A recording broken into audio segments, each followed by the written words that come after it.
প্রতিরোধ, প্রতিকার ও সুরক্ষা অধ্যাদেশের চূড়ান্ত অনুমোদন দিয়েছে অন্তর্বর্তী সরকার।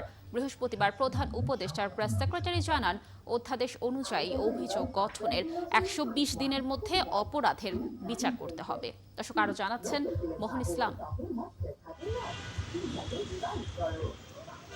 বিগত আওয়ামী লীগ সরকারের আমলে রাজনৈতিক ব্যক্তি থেকে শুরু করে বিভিন্ন শ্রেণী পেশার অসংখ্য মানুষকে জোরপূর্বক অন্তর্ধানের অভিযোগ আছে আইনশৃঙ্খলা বাহিনীর বিরুদ্ধে। গুম কমিশনের তদন্তে মেলে দেশ জুড়ে গোপন বন্দিশালা আয়নাঘরের অন্ধকার কুঠুরি থেকে মুক্তি পান অনেকেই, তবে ফেরেননি অন্তত ৩৫০ মানুষ।